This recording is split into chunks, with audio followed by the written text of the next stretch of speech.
విదేశాల వేదికగా ఇంగ్లాండ్తో జరుగుతున్న చివరి టెస్టులో టీమిండియా పూర్తి ఆధిపత్యం ప్రదర్శిస్తుంది. తొలి రోజు బౌలింగ్లో అదరగొట్టిన భారత ఆటగాళ్లు రెండో రోజు బ్యాటింగ్లో కూడా దుమ్ము రేపుతున్నారు. కెప్టెన్ రోహిత్ శర్మతో పాటు మన యువ ఆటగాడు శుభ్మన్ గిల్ సెంచరీతో చెలరేగాడు. దీంతో భారత్ ఒక బిగ్ స్కోర్ దిశగా వెళ్తుంది. ఈ క్రమంలోనే టీమిండియా కెప్టెన్ రోహిత్ శర్మ ఓ అరుదైన ఘనతను కూడా తన పేరిట లిఖించుకున్నాడు.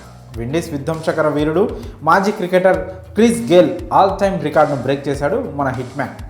ఇంగ్లాండ్తో జరుగుతున్న చివరి టెస్టు తొలి ఇన్నింగ్స్లో కెప్టెన్ రోహిత్ శర్మ సెంచరీ చేసిన విషయం తెలిసిందే.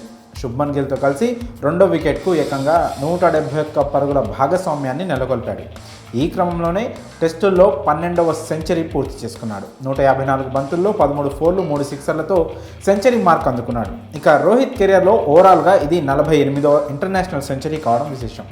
ఈ ఇన్నింగ్స్లో మొత్తంగా 162 బంతులు ఎదుర్కొని 13 ఫోర్లు 3 సిక్సర్లతో 103 రన్స్ చేసి స్టోక్స్ బౌలింగ్లో పెవిలియన్ చేరాడు హిట్ మ్యాన్.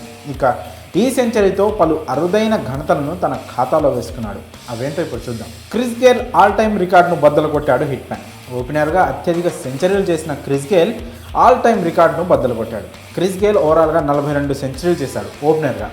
ఇది రోహిత్కు ఓపెనర్గా 43వ సెంచరీ. సో గేల్ రికార్డును బ్రేక్ చేశాడు. ఇక ఈ లిస్టులో డేవిడ్ వార్నర్ ఓపెనర్గా 49 సెంచరీలతో ఫస్ట్ ప్లేస్లో ఉన్నాడు. ఇక ఆ ఘనతతో పాటు ఇంటర్నేషనల్ కెరియర్లో అత్యధిక సెంచరీలు చేసిన మూడో ఇండియన్ ప్లేయర్గా హిట్ మ్యాన్ నిలిచాడు.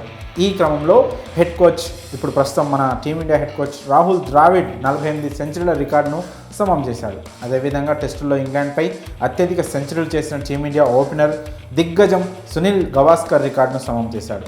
గవాస్కర్ ఇంగ్లాండ్పై 4 సెంచరీలు చేయగా ప్రస్తుతం ఈ సెంచరీతో రోహిత్ శర్మ కూడా 4 సెంచరీలు కంప్లీట్ చేసుకున్నాడు.